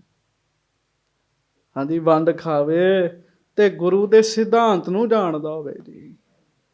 ਤੇ ਇੱਕ ਹੋਰ ਦੱਸ ਦਿਓ, ਫਿਰ ਅੱਗੇ ਪ੍ਰਸੰਗ ਤੋਰੀਏ ਜੀ। ਹਾਂਜੀ, ਚਲੋ ਮੈਂ ਦੱਸ ਦਿੰਦਾ। ਆਖੋ ਵਾਹਿਗੁਰੂ ਵਾਹਿਗੁਰੂ। ਕਥਾ ਸੁਣਦਿਆਂ ਜੇ ਕੋਈ ਗੱਲ ਆਵੇ ਗੁਰੂ ਸਾਹਿਬ ਜੀ ਦੀ ਐਸੀ, ਮਹਾਰਾਜ ਦੇ ਸਿਧਾਂਤ ਦੀ, ਤੇ ਸੁਣਨ ਵਾਲੇ ਨੂੰ ਲੱਗੇ ਵੀ ਇਹ ਮੇਰੇ 'ਚ ਔਗੁਣ ਹੈਗਾ, ਉਹ ਛੱਡ ਦੇਣੀ ਚਾਹੀਦੀ ਹੈ ਜੀ। ਉਹ ਔਗੁਣ ਛੱਡ ਦੇਣਾ ਚਾਹੀਦਾ, ਕਥਾ ਨਹੀਂ ਵੀ ਕਥਾ ਹੀ ਛੱਡ ਦਿਓ, ਇਹ ਕਥਾ ਨਹੀਂ ਸੁਣਨੀ। ਉਹ ਔਗੁਣ ਛੱਡ ਦੇਣਾ ਚਾਹੀਦਾ ਜੀ। ਉਹ ਔਗੁਣ ਛੱਡ ਦੇਣਾ ਚਾਹੀਦਾ। ਕਈ ਫਿਰ ਕਥਾ ਹੀ ਛੱਡ ਦਿੰਦੇ ਜੀ, ਸ਼ਬਦ ਨਹੀਂ ਸੁਣਦੇ ਜੀ। ਉਹ ਇਹੋ ਜਿਹਾ ਕਥਾ ਨਹੀਂ ਸੁਣਦੇ, ਕਹਿੰਦੇ ਨਹੀਂ ਨਹੀਂ ਡਰ ਆਉਂਦਾ, ਕਹਿੰਦੇ ਸੁਣੇ ਉਹਦਾ ਤੱਤ ਭਾਵ ਸਮਝੇ ਜੀ। ਮਹਾਰਾਜ ਕਹਿੰਦੇ ਇਸ ਤਰ੍ਹਾਂ ਕਥਾ ਸੁਣਿਓਗੇ ਤੁਹਾਡਾ ਬੜਾ ਭਲਾ ਹੋਵੇਗਾ। ਹਾਂਜੀ, ਸ਼੍ਰੀ ਮੁਖ ਤੇ ਸੁਨ ਸਭ ਹਰਖਾਏ। ਧੰਨ ਗੁਰੂ ਹਰਗੋਬਿੰਦ ਸਾਹਿਬ ਜੀ ਦੇ ਮੁਖੋਂ ਸੁਣ ਕੇ ਸਾਰੀਆਂ ਸੰਗਤਾਂ ਬਹੁਤ ਖੁਸ਼ ਹੋਈਆਂ ਜੀ। ਧਾਰਨ ਕੀਨੇ ਗੁਣ ਸਮੁਦਾਏ। ਉਹਨਾਂ ਨੇ ਫਿਰ ਉਹ ਗੁਣ ਵੀ ਧਾਰਨ ਕੀਤੇ ਜੀ ਸਾਰੇ ਜੀ। ਸੁੱਚ ਰੱਖਿਆ ਕਰੋ, ਨਿਮਰਤਾ 'ਚ ਰਹਿਣਾ, ਸੁਣਾਉਣ ਵਾਲੇ ਤੇ ਸ਼ਰਧਾ ਰੱਖਣੀ, ਪ੍ਰੇਮ ਨਾਲ ਕਥਾ ਸੁਣਨੀ, ਹਉਮੈ ਨਾਲ ਨਹੀਂ ਸੁਣਨੀ, ਪਖੰਡ ਨਹੀਂ ਕਰਨੇ, ਤੇ ਸਾਧ ਸੰਗਤ ਦੀ ਸਾਰੀ ਗੱਲ ਧਿਆਨ ਨਾਲ ਸੁਣਨੀ। ਇਹ ਕਥਾ ਸੁਣਨ ਵਾਲਿਆਂ ਦੇ ਗੁਣ ਨੇ। ਸਾਰੇ ਗੁਣ ਉਹਨਾਂ ਧਾਰਨ ਕੀਤੇ। ਕ੍ਰਿਸ਼ਨਾ ਝੰਜੂ ਪੰਮੂ ਪੂਰੀ। ਇਹ ਹੁਣ ਸਿੱਖਾਂ ਦੇ ਨਾਮ ਨੇ ਜੀ। ਭਾਈ ਕ੍ਰਿਸ਼ਨਾ ਝੰਜੂ ਜੀ, ਪੰਮੂ ਜੀ, ਪੂਰੀ ਜੀ। ਸ਼੍ਰੀ ਹਰਗੋਬਿੰਦ ਕੀਰ ਹਜ਼ੂਰੀ। ਇਹ ਸਿੱਖ ਧੰਨ ਗੁਰੂ ਹਰਗੋਬਿੰਦ ਸਾਹਿਬ ਸੱਚੇ ਪਾਤਸ਼ਾਹ ਮਹਾਰਾਜ ਜੀ ਦੇ ਚਰਨਾਂ ਵਿੱਚ ਆਏ। ਕਰ ਬੰਧਨ ਕੋ ਬਾਕ ਉਚਾਰਾ। ਸਾਰਿਆਂ ਨੇ ਮੱਥਾ ਟੇਕਿਆ, ਆਪਾਂ ਵੀ ਟੇਕੀਏ। ਧੰਨ ਗੁਰੂ ਹਰਗੋਬਿੰਦ ਸਾਹਿਬ। ਧੰਨ ਸ੍ਰੀ ਗੁਰੂ ਹਰਗੋਬਿੰਦ ਸਾਹਿਬ ਜੀ ਮਹਾਰਾਜ। ਮਹਾਰਾਜ ਜੀ ਨੂੰ ਨਮਸਕਾਰ ਕੀਤੀ, ਸੱਚੇ ਪਾਤਸ਼ਾਹ ਜੀ ਨੂੰ। ਕਰਹੁ ਗਰੀਬ ਨਿਵਾਜ਼ ਉਦਾਰਾ। ਤੇ ਬਚਨ ਕੀਤਾ ਇਹਨਾਂ ਸਿੱਖਾਂ ਨੇ, ਬੇਨਤੀ ਕੀਤੀ ਮਹਾਰਾਜ ਕਿਰਪਾ ਕਰੋ ਸਾਡਾ ਉਧਾਰ ਹੋ ਜਾਵੇ, ਸਾਡਾ ਭਲਾ ਹੋ ਜਾਵੇ। ਸ਼੍ਰੀ ਮੁਖ ਤੇ ਉਪਦੇਸ਼ ਬਖਾਨਾ। ਆਖੋ ਸਾਰੇ ਧੰਨ ਗੁਰੂ ਹਰਗੋਬਿੰਦ ਸਾਹਿਬ ਜੀ ਮਹਾਰਾਜ। ਧੰਨ ਸ੍ਰੀ ਗੁਰੂ ਹਰਗੋਬਿੰਦ ਸਾਹਿਬ ਜੀ ਮਹਾਰਾਜ। ਮਹਾਰਾਜ ਸੱਚੇ ਪਾਤਸ਼ਾਹ ਗਰੀਬ ਨਵਾਜ ਜੀ ਨੇ ਫਿਰ ਮੁਖੋਂ ਉਪਦੇਸ਼ ਦਿੱਤਾ। ਕਲ ਮਹਿ ਨਾਮ ਜਹਾਜ਼ ਮਹਾਨਾ। ਮਹਾਰਾਜ ਕਹਿਣ ਲੱਗੇ ਭਾਈ ਸਿੱਖੋ, ਕਲ ਯੁੱਗ ਦਾ ਸਮਾਂ ਚੱਲ ਰਿਹਾ ਹੈ, ਬੜਾ ਭਿਆਨਕ ਚੱਲ ਰਿਹਾ ਹੈ। ਤੇ ਕਲਯੁਗ ਦੇ ਸਮੇਂ ਵਿੱਚ ਵਾਹਿਗੁਰੂ ਦਾ ਨਾਮ ਕੀ ਹੈ? ਜਹਾਜ਼ ਹੈ, ਜਹਾਜ਼ ਜੀ। ਕਿਹੜਾ ਜਹਾਜ਼ ਜੀ? ਪਾਣੀ ਵਾਲਾ ਜੀ। ਹਾਂਜੀ, ਸਮੁੰਦਰ ਤਰਨ ਵਾਸਤੇ ਜਹਾਜ਼ ਹੁੰਦੇ ਸੀ ਨਾ ਜੀ। ਹਾਂਜੀ, ਸ਼ਬਦ ਪਠਨ ਕੀਜੈ ਅਭਿਆਸ। ਸ਼ਬਦ ਨੂੰ ਪੜ੍ਹ ਕੇ ਅਭਿਆਸ ਕਰਿਆ ਕਰੋ, ਗੁਰਮੰਤਰ ਦਾ ਅਭਿਆਸ ਕਰਿਆ ਕਰੋ। ਚੜ੍ਹੋ ਜਹਾਜ਼ ਨਾਮ ਸੁਖ ਰਾਸ। ਤੇ ਨਾਮ ਜਪ ਜਪ ਕੇ ਨਾਮ ਦੇ ਜਹਾਜ਼ ਤੇ ਚੜ੍ਹ ਜਾਓ, ਸੁੱਖ ਬੜੇ ਮਿਲਣਗੇ। ਕਹਿਣ ਲੱਗੇ, ਉਹ ਕਹਿੰਦੇ ਨਾ ਮਹਾਰਾਜ ਉਹ ਗੱਲ ਸੁਣਾਓ ਜਿਹਦੇ ਨਾਲ ਸਾਡਾ ਭਲਾ ਹੋਵੇ। ਮਹਾਰਾਜ ਕਹਿੰਦੇ ਨਾਮ ਜਪਿਆ ਕਰੋ। ਹਾਂਜੀ, ਸੁਨ ਕਰ ਦੋਨੋਂ ਬਹੁਰ ਉਚਾਰੇ। ਸੁਣ ਕੇ ਉਹ ਦੋਵੇਂ ਸਿੱਖ ਭਾਈ ਕ੍ਰਿਸ਼ਨਾ ਝੰਜੂ ਜੀ ਤੇ ਭਾਈ ਪੰਮੂ ਪੂਰੀ ਜੀ ਮਹਾਰਾਜ ਨੂੰ ਕਹਿਣ ਲੱਗੇ, ਇੱਕ ਸਿੱਖ ਪੜਨ ਸ਼ਰਵਨ ਕੋ ਧਾਰੇ। ਹਾਂਜੀ, ਖੋਟੇ ਕਰਮ ਤਿਆਗ ਕਰ ਦੇਤ। ਇੱਕ ਪੜ ਕਰ ਧਾਰਨ ਕਰ ਲੇਤ। ਸੱਚੇ ਪਾਤਸ਼ਾਹ ਇੱਕ ਸਿੱਖ ਉਹ ਨੇ ਜਿਹੜੇ ਸ਼ਬਦ ਪੜ੍ਹਦੇ ਆ, ਪੜ੍ਹ ਕੇ ਵਿਕਾਰਾਂ ਨੂੰ ਧਾਰਨ ਕਰ ਲੈਂਦੇ ਹਨ। ਆਖੋ ਵਾਹਿਗੁਰੂ ਵਾਹਿਗੁਰੂ। ਹਾਂਜੀ, ਉਹ ਵੀ ਤੇ ਸ਼ਬਦ ਹੀ ਹੈਗੇ ਜੀ, ਗੱਲਾਂ ਹੀ ਨੇ ਉਹ ਵੀ। ਹਾਂਜੀ, ਪੜ੍ਹਦੇ ਆ, ਉਹੋ ਜਿਹੀਆਂ ਗੱਲਾਂ ਮੰਨਣ ਲੱਗ ਪੈਂਦੇ ਆ। ਇੱਕ ਉਹ ਹੈ ਸੱਚੇ ਪਾਤਸ਼ਾਹ ਜਿਹੜੇ ਸ਼ਬਦ ਪੜ੍ਹਦੇ ਆ ਪਰ ਉਹਨਾਂ ਦਾ ਮਨ ਵਿਕਾਰਾਂ ਤੋਂ ਦੂਰ ਹੋ ਜਾਂਦਾ। ਹਾਂਜੀ, ਕਰਹਿ ਪਰਸਪਰ ਅਧਿਕ ਵਿਰੋਧ। ਤੇ ਇੱਕ ਉਹ ਹੈ ਜਿਹੜੇ ਸ਼ਬਦ ਪੜ੍ਹ ਕੇ ਆਪਣੀ ਸਿਆਣਪ ਵਿਖਾ ਕੇ ਇੱਕ ਦੂਜੇ ਨਾਲ ਲੜੀ ਜਾਂਦੇ ਜੀ। ਆਖੋ ਵਾਹਿਗੁਰੂ। ਮੈਂ ਵੇਖਿਆ ਜੀ ਗਿਆਨੀ ਬਾਣੀ ਦੀਆਂ ਪੰਕਤੀਆਂ ਕੱਢ ਕੱਢ ਹੀ ਦੂਜੇ ਨੂੰ ਸੁਣਾਉਂਦੇ ਜੀ, ਲੜਾਈ ਕਰੀ ਜਾਂਦੇ ਸ਼ਬਦਾਂ ਨਾਲ ਹੀ। ਹਾਂਜੀ। ਪਾਹਨ ਰੇਖ ਨਾ ਤਿਆਗਹਿ ਕ੍ਰੋਧ। ਸੱਚੇ ਪਾਤਸ਼ਾਹ ਕਹਿੰਦੇ ਪੱਥਰ ਦੀ ਰੇਖਾ ਵਾਂਗੂ ਕ੍ਰੋਧ ਨਹੀਂ ਛੱਡਦੇ। ਇਹ ਗੱਲ ਤੇ ਸੱਚੀ ਹੈਗੀ ਹੈ ਸੰਗਤ ਜੀ। ਕਈ ਵਾਰੀ ਜਿਹੜੇ ਬੰਦੇ ਜ਼ਿਆਦਾ ਕਮਾਈ ਕਰਦੇ ਨਾ ਜੀ, ਉਹ ਜ਼ਿਆਦਾ ਗੁੱਸੇ ਵਾਲੇ ਹੋ ਜਾਂਦੇ ਜੀ। ਪਤਾ ਕਿਉਂ ਜੀ? ਉਹ ਗੁਰੂ ਦੀ ਮਿਹਰ ਦੀ ਦ੍ਰਿਸ਼ਟੀ ਨਾਲ ਨਾਮ ਨਹੀਂ ਜਪਦੇ ਜੀ, ਆਪਣੀ ਮਰਜ਼ੀ ਨਾਲ ਨਾਮ ਜਪਦੇ, ਅਭਿਆਸ ਕਰਦੇ ਜੀ। ਉਹ ਇੱਕ ਗੁਰਮੁਖ ਪਿਆਰੇ ਕਹਿ ਰਹੇ ਸੀ, ਉਹ ਕਹਿੰਦੇ ਸੱਜਣ ਨੇ ਤੇ ਇੱਕ ਹੀ ਸ਼ਬਦ ਸੁਣਿਆ ਤਾਂ ਉਹਦਾ ਭਲਾ ਹੋ ਗਿਆ, ਅਸੀਂ ਪਤਾ ਨਹੀਂ ਕਿੰਨੇ ਕੁ ਸੁਣਦੇ, ਅਸਰ ਹੀ ਨਹੀਂ ਹੁੰਦਾ। ਜਿਹੜੇ ਬੰਦੇ ਗੁਰੂ ਜੀ ਦੀ ਮੱਤ ਲੈ ਕੇ ਨਾਮ ਨਹੀਂ ਜਪਦੇ, ਆਪਣੀ ਮਰਜ਼ੀ ਨਾਲ ਜਪਦੇ ਹੈ, ਉਹ ਸਗੋਂ ਦੂਜਿਆਂ ਨਾਲੋਂ ਜ਼ਿਆਦਾ ਕ੍ਰੋਧੀ ਹੋ ਜਾਂਦੇ ਜੀ। ਦੂਜਿਆਂ ਨਾਲੋਂ ਜ਼ਿਆਦਾ ਕ੍ਰੋਧੀ ਹੋ ਜਾਂਦੇ। ਪੱਥਰ ਤੇ ਜਿਵੇਂ ਲੀਕ ਹੁੰਦੀ ਆ ਨਾ, ਉਵੇਂ ਜਿਵੇਂ ਪੱਥਰ 'ਚ ਲੀਕ ਪੈ ਗਈ, ਉਹ ਮਿਟਦੀ ਨਹੀਂ ਜੀ, ਉਵੇਂ ਉਹਨਾਂ ਦਾ ਗੁੱਸਾ ਹੁੰਦਾ ਜੀ। ਹਾਂਜੀ। ਔਰ ਹੰਕਾਰ ਧਰੈ ਹਮ ਬੜੇ। ਉਹ ਸਗੋਂ ਉਹੋ ਹੀ ਸ਼ਬਦ ਪੜ੍ਹ ਕੇ ਹੀ ਹੰਕਾਰ ਕਰੀ ਜਾਂਦੇ ਵੀ ਮੈਂ ਵੱਡਾ ਹੈਗਾ, ਮੈਂ ਵੱਡਾ ਹੈਗਾ। ਕਾਮ ਲੋਭ ਕਰਦਮ ਮਨ ਗੱਡੇ। ਤੇ ਕਾਮ ਤੇ ਕ੍ਰੋਧ ਦੇ ਚਿੱਕੜ 'ਚ ਉਹਨਾਂ ਦਾ ਮਨ ਗੱਡਿਆ ਪਿਆ ਜੀ। ਸੰਗਤ ਜੀ, ਉਹਨਾਂ ਦੀ ਗੱਲ ਨਾ ਕਰੀਏ, ਆਪਣੇ ਵੱਲ ਵੇਖੀਏ ਜੀ ਸਾਰੇ ਜੀ। ਹਾਂਜੀ, ਲਗਭਗ ਇਹੋ ਹੀ ਹਾਲ ਹੈਗਾ ਜੀ। ਹਾਂਜੀ। ਤਿੰਨ ਕੋ ਪਦ ਪ੍ਰਾਪਤ ਹੋਏ ਕੈਸੇ। ਹੁਣ ਉਹਨਾਂ ਦਾ ਭਲਾ ਕਿਵੇਂ ਹੋਵੇ ਮਹਾਰਾਜ। ਹਾਂਜੀ। ਕਰੁਣਾ ਕਰਹੁ ਸੁਨਾਵਹੁ ਤੈਸੇ। ਸੱਚੇ ਪਾਤਸ਼ਾਹ ਸਾਨੂੰ ਦੱਸੋ। ਸ਼ਬਦ ਪੜ੍ਹਦੇ ਆ ਪਰ ਆਪਣੀ ਮਰਜ਼ੀ ਨਾਲ ਪੜ੍ਹਦੇ ਆ ਤੇ ਗੁੱਸਾ ਬੜਾ ਹੋ ਜਾਂਦਾ ਉਹਨਾਂ 'ਚ। ਧਾਰਮਿਕ ਬੰਦੇ ਬੜੇ ਗੁੱਸੇ ਵਾਲੇ ਹੁੰਦੇ ਜੀ। ਕਈ ਬੰਦੇ ਸੰਸਾਰੀ ਨਹੀਂ ਸਗੋਂ ਇੰਨੇ ਗੁੱਸੇ ਵਾਲੇ ਹੁੰਦੇ ਜਿੰਨੇ ਧਾਰਮਿਕ ਹੁੰਦੇ ਨੇ ਜੀ। ਹਾਂਜੀ। ਸੁਨ ਸ਼੍ਰੀ ਮੁਖ ਤੇ ਬਾਕ ਉਚਾਰਾ। ਆਖੋ ਧੰਨ ਗੁਰੂ ਹਰਗੋਬਿੰਦ ਸਾਹਿਬ ਜੀ। ਧੰਨ ਸ੍ਰੀ ਗੁਰੂ ਹਰਗੋਬਿੰਦ ਸਾਹਿਬ ਜੀ ਮਹਾਰਾਜ। ਸੱਚੇ ਪਾਤਸ਼ਾਹ ਮਹਾਰਾਜ ਜੀ ਨੇ ਫਿਰ ਬਚਨ ਕੀਤਾ, ਕਰੈ ਸ਼ਬਦ ਸਭ ਹੁਣ ਉਧਾਰਾ। ਮਹਾਰਾਜ ਕਹਿਣ ਲੱਗੇ ਭਾਈ ਸਿੱਖੋ, ਬਾਣੀ ਦੇ ਸ਼ਬਦਾਂ ਨੇ ਤਾਂ ਸਾਰਿਆਂ ਦਾ ਉਧਾਰ ਹੀ ਕਰਨਾ। ਕਹਿਣ ਲੱਗੇ ਇਹ ਤਾਂ ਗੱਲ ਪੱਕੀ ਹੈ। ਹਾਂਜੀ। ਸਮੇਂ ਪਾਏ ਕਰ ਦੇ ਕਲਿਆਣੇ। ਪੜ੍ਹਬੋ ਸੁਣਬੋ ਸ਼ਬਦ ਜੋ ਠਾਨੇ। ਸਮਾਂ ਮਹਾਰਾਜ ਕਹਿੰਦੇ ਸ਼ਬਦ ਪੜ੍ਹਦਾ, ਬਾਣੀ ਪੜ੍ਹਦਾ, ਬਾਣੀ ਪੜ੍ਹਨੀ ਨਹੀਂ ਛੱਡਦਾ, ਕੋਈ ਨਹੀਂ ਵਕਾਰ ਵੱਧ ਜਾਂਦੇ ਆ, ਕਈ ਵਾਰੀ ਵੱਧ ਜਾਂਦੇ ਆ, ਪਰ ਸਮਾਂ ਪਾ ਕੇ ਕਲਿਆਣ ਜ਼ਰੂਰ ਹੋਏਗਾ। ਕਹਿਣ ਲੱਗੇ ਭਲਾ ਜ਼ਰੂਰ ਹੋਏਗਾ। ਮਹਾਰਾਜ ਕਹਿਣ ਲੱਗੇ ਹਾਂਜੀ। ਇੱਕ ਨਰ ਗਿਆਨ ਬੱਧ ਜੇ ਹੋਏ। ਤਿਨ ਕੀ ਸ਼੍ਰੇ ਕਰਹਿ ਨਹਿ ਕੋਏ। ਸੁਨੈ ਸ਼ਬਦ ਜੇ ਨਰ ਅਗਿਆਨੀ। ਤਿਨ ਕੇ ਕਲਮਲ ਹੋਵਨ ਹਾਨੀ। ਜਗਿਆਸਾ ਕੋ ਪਾਏ ਅਗਾਰੇ। ਅਭਿਆਸੇ ਨਹਿ ਗਿਆਨ ਸੁਖਾਰੇ। ਆਖੋ ਵਾਹਿਗੁਰੂ। ਮਹਾਰਾਜ ਕਹਿੰਦੇ ਇੱਕ ਉਹ ਬੰਦੇ ਆ ਜਿਹੜੇ ਬਿਲਕੁਲ ਨਹੀਂ ਪੜ੍ਹਦੇ, ਇੱਕ ਉਹ ਹੈ ਜਿਹੜੇ ਪੜ੍ਹ ਕੇ ਪਰਮ ਪਦਵੀ ਨੂੰ ਪ੍ਰਾਪਤ ਹੋ ਜਾਂਦੇ। ਇੱਕ ਵਿਚਲਾ ਮੇਲ ਵੀ ਹੈਗਾ ਜੀ, ਪੜ੍ਹਦੇ ਉਹਨਾਂ ਤੇ ਅਸਰ ਕੋਈ ਨਹੀਂ ਹੁੰਦਾ ਜੀ, ਪਰ ਲੱਗੇ ਤਾਂ ਹੈਗੇ ਨਾ, ਲੱਗੇ ਤਾਂ ਹੈਗੇ ਨਾ। ਸੱਚੇ ਪਾਤਸ਼ਾਹ ਕਹਿੰਦੇ ਫਿਰ ਹੁੰਦਾ ਕੀ ਹੈ, ਪੜ੍ਹਦਿਆਂ ਪੜ੍ਹਦਿਆਂ ਅਭਿਆਸ ਕਰਦਿਆਂ ਕਰਦਿਆਂ ਸਹਿਜੇ ਸਹਿਜੇ ਉਹਨਾਂ ਦੇ ਪਾਪ ਘਟਦੇ ਜਾਂਦੇ ਆ ਜੀ। ਜਦੋਂ ਉਹਨਾਂ ਦੇ ਪਾਪ ਘਟਦੇ ਗਏ ਨਾ ਜੀ, ਫਿਰ ਸਹਿਜੇ ਸਹਿਜੇ ਅੱਗੇ ਜਾ ਕੇ ਜਗਿਆਸੂ ਦੀ ਅਵਸਥਾ ਨੂੰ ਪ੍ਰਾਪਤ ਹੁੰਦੇ ਆ ਜੀ। ਜਗਿਆਸੂ ਕੀ ਹੁੰਦਾ? ਜਿਹੜਾ ਕੁਝ ਜਾਣਨਾ ਚਾਹੁੰਦਾ, ਰੱਬ ਦੇ ਰਾਹ ਤੇ ਤੁਰਨਾ ਚਾਹੁੰਦਾ। ਤੇ ਅਭਿਆਸੇ ਲਹਿ ਗਿਆਨ ਸੁਖਾਰੇ। ਮਹਾਰਾਜ ਕਹਿੰਦੇ ਫਿਰ ਸਹਿਜੇ ਸਹਿਜੇ ਉਹਨਾਂ ਨੂੰ ਵੀ ਅੰਦਰ ਦਾ ਗਿਆਨ ਹੋ ਜਾਂਦਾ। ਬਾਣੀ ਪੜ੍ਹੇ ਜਿਵੇਂ ਵੀ ਪੜ੍ਹੇ, ਇੱਕ ਨਾ ਇੱਕ ਦਿਨ ਭਲਾ ਹੋਏਗਾ ਹੀ ਹੋਏਗਾ। ਹਾਂਜੀ। ਭਗਤਨ ਕੀ ਦ੍ਰਿੜ ਭਗਤੀ ਹੋਏ। ਗਿਆਨੀ ਗਿਆਨ ਸੋ ਗਾਢ ਹੋ ਜੋਏ। ਮਹਾਰਾਜ ਕਹਿਣ ਲੱਗੇ ਵੇਖੋ, ਭਗਤ ਬੰਦੇ ਜਿਹੜੇ ਉਹ ਭਗਤੀ ਕਰਨ, ਭਗਤੀ ਬਾਣੀ ਪੜ੍ਹੀ ਜਾਣ ਪੜ੍ਹੀ ਜਾਣ ਪੜ੍ਹੀ ਜਾਣ, ਅਰਥ ਵੀ ਨਾ ਵਿਚਾਰਨ, ਇਹ ਉਹਨਾਂ ਦੀ ਭਗਤੀ ਬਣ ਗਈ। ਕਹਿਣ ਲੱਗੇ ਗਿਆਨੀ ਬਾਣੀ ਪੜ੍ਹਨ, ਅਰਥ ਵਿਚਾਰਨ, ਉਹਦੇ ਨਾਲ ਗਿਆਨ ਵੱਧ ਜਾਏਗਾ ਜੀ। ਭਗਤੀ ਕਰਨ ਵਾਲਿਆਂ ਦੀ ਭਗਤੀ 'ਚ ਬਾਣੀ ਨਾਲ ਵਾਧਾ ਹੋ ਜਾਂਦਾ, ਤੇ ਗਿਆਨ ਪ੍ਰਾਪਤ ਕਰਨ ਵਾਲਿਆਂ ਦੇ ਗਿਆਨ 'ਚ ਬਾਣੀ ਨਾਲ ਵਾਧਾ ਹੋ ਜਾਂਦਾ ਜੀ। ਬਾਣੀ ਨਾਲ ਵਾਧਾ ਹੀ ਹੋਣਾ ਜੀ।